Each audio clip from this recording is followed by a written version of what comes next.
నిజాం నిరంకుశ పాలనకు వ్యతిరేకంగా పోరాడిన గొప్ప వీరవనిత చాకలి ఐలమ్మ అని తెలంగాణ శాసనమండలి చైర్మన్ గుత్తా సుఖేందర్ రెడ్డి తెలిపారు.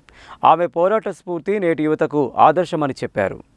వీరనారి చాకలి ఐలమ్మ జయంతిని పురస్కరించుకుని గురువారం తెలంగాణ శాసనసభ ప్రాంగణంలో ఆమె చిత్రపటానికి తెలంగాణ శాసనమండలి చైర్మన్ గుత్తా సుఖేందర్ రెడ్డి, శాసనసభ స్పీకర్ గడ్డం ప్రసాద్ కుమార్ పూలమాలలు వేసి నివాళులు అర్పించారు. ఈ సందర్భంగా తెలంగాణ శాసనమండలి చైర్మన్ గుత్తా సుఖేందర్ రెడ్డి మాట్లాడుతూ, నిజాం నిరంకుశ పాలనకు వ్యతిరేకంగా పోరాడిన గొప్ప వీరవనిత చాకలి ఐలమ్మ అని తెలిపారు. ఆమె పోరాట స్ఫూర్తి నేటి యువతకు ఆదర్శమని చెప్పారు. ఆ వీర మహిళా త్యాగాన్ని గుర్తించి కోటిలోని మహిళా కళాశాలకు చాకలి ఐలమ్మ పేరు పెట్టడం గొప్ప విషయమన్నారు.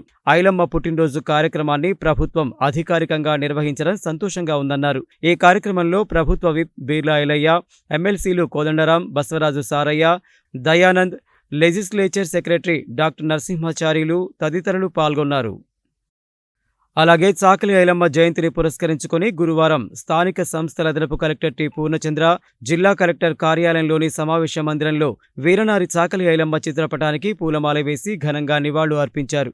ఈ సందర్భంగా ఆయన మాట్లాడుతూ, భూమి కోసం భుక్తి కోసం పోరాటం చేసిన వీరనారి చాకలి ఐలమ్మ అని కొనియాడారు. జమీందారులను, రజాకార్లను ఎదిరించి బాంచన్ కాళ్లు ముక్కుతా అనే పరిస్థితి నుండి బంధూకుని చేతపట్టి అందరికీ ధైర్యాన్ని, స్ఫూర్తిని నింపిన వీరవనిత అని అన్నారు. చాకలి ఐలమ్మను ఆదర్శంగా తీసుకుని నేటి మహిళలు ధైర్యంగా ముందుకు సాగాలని పిలుపునిచ్చారు. స్పెషల్ కలెక్టర్ నటరాజ్, కలెక్టర్ కార్యాలయ ఏవో మోతిలాల్, వివిధ విభాగాల అధిపతులు, కలెక్టర్ కార్యాలయ సిబ్బంది తదితరులు ఈ కార్యక్రమంలో పాల్గొన్నారు. అదేవిధంగా తెలంగాణ వీరవనిత చాకలి ఐలమ్మ జయంతిని పురస్కరించుకుని జిల్లా పోలీస్ కార్యాలయంలో ఏవో శ్రీనివాస్ ఐలమ్మ చిత్రపటానికి పూలమాల వేసి నివాళులు అర్పించారు.